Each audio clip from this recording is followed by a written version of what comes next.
All right, so we have talked about solving quadratic equations what seems like forever at this point. And they are applicable absolutely everywhere. I mean, you have quadratic equations all over the place. But you also have quadratic inequalities. And so think about when we did equations versus inequalities. The only difference is instead of an equal sign, you're going to have a greater than, less than, or potentially not equal to, right? Inequalities, meaning they're just not equal. So with quadratics, you have to go back in your brain and think about what that means. Because your quadratic could be potentially greater than 0. Now remember, when we factor those quadratics, you have two things multiplying with each other. So if I'm multiplying two things and I'm getting something greater than 0, it means I'm multiplying two numbers and I'm getting a positive. There are two ways to multiply two things and get a positive.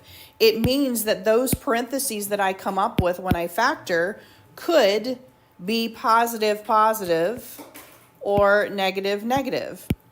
Because if I multiply a positive times a positive, I will get a positive. If I multiply a negative times a negative, I will get a positive. So when your quadratic is greater than 0, it means that they are either both going to be bigger than 0 or both less than 0 when you factor them. So normally we would factor and set them equal to 0, but that's not what's going to happen with these. The other option is that your quadratic, when you get this, is going to be less than 0. Well, less than 0 can also happen two ways.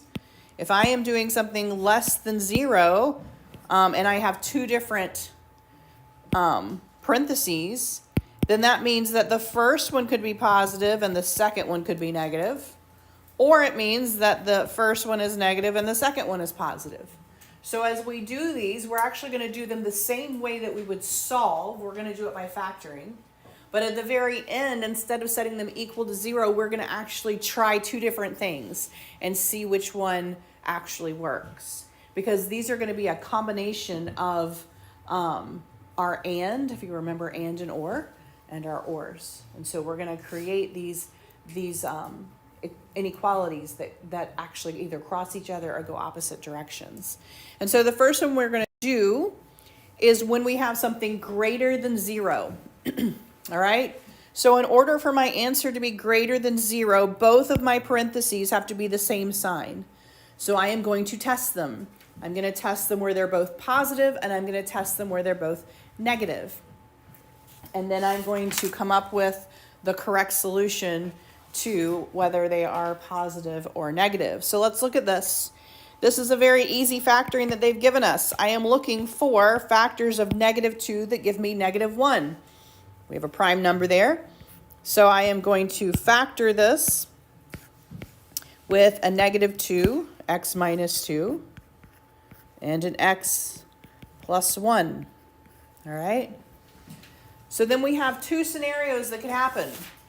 X plus 2 and x plus 1, or x minus 2, x plus 1 could both be greater than 0. That's my first scenario.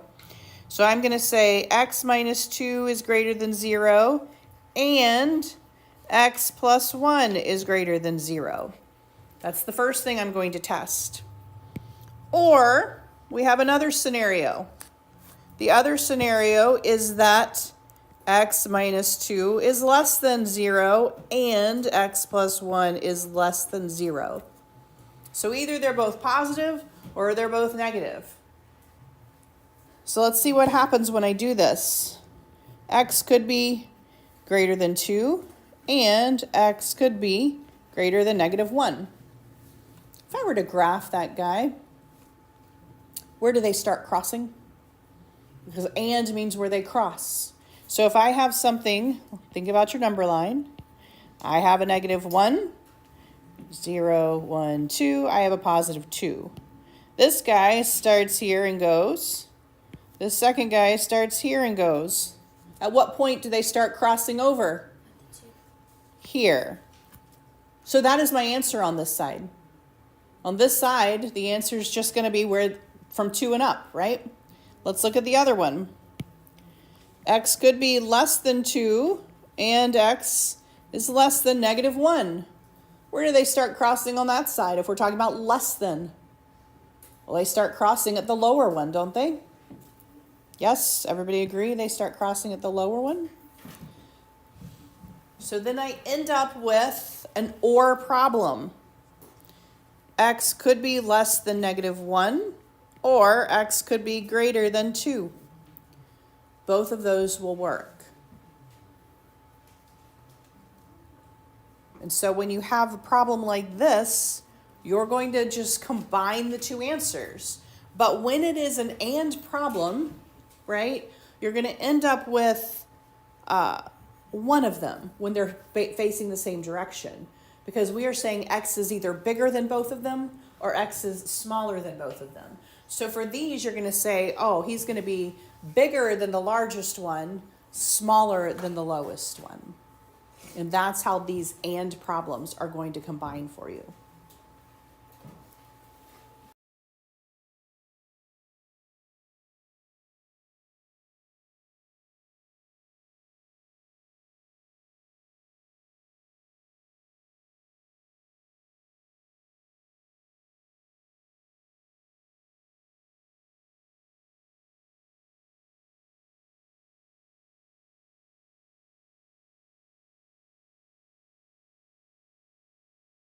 With less than, you actually see a different pattern. You want to do exactly the same process. So for this, you do want to get it in standard form, meaning I'm moving everything over to one side. So I'm going to have 2x squared. I'm going to move that 5x over, and I'm going to move that 1 over. And so now I'm looking at less than or equal to 0. All right, so if I want my final answer to be less than 0, then that means I want my final answer to be negative. So I'm going to do my factoring exactly the same way, right? I'm going to factor. All right, and again, you can do your rainbow method or whatever method you do to factor. You can double check it, 2x, x squared. We're going to get a positive 6 and a negative 1. That gives me 5, and I'm going to get a negative 3. So you can quickly check your foiling for factoring there. Yeah, so if you remember how to do it, you're going to say 2 times that negative 3 gives you a negative 6. I'm looking for factors of negative 6 that add up to 5. That's a negative 1 and a positive 6. So I'm going to rewrite it 2x squared minus 1x plus 6x minus 3. And then I'm going to factor by grouping. So here an x comes out, I have 2x minus 1. Here a 3 comes out, I have 2x minus 1.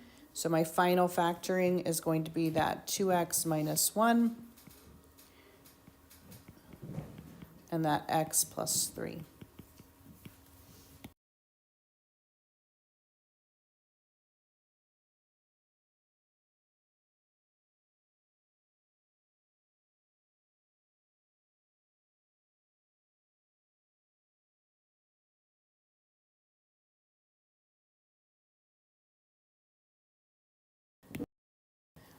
Because if I have less than 0, it means I'm multiplying and getting a negative. And the only way you do that is for one to be positive and one to be negative. But you still have 2 scenarios. So I could say, well, the first scenario I'm going to test is that this guy is positive and that guy is negative. All right, so I would say, well, 2x minus 1 is positive. That means it's greater than or equal to 0. And x plus 3 is negative, which means it's less than or equal to 0. So I'm going to test that one. And I'm still creating an OR between my scenarios.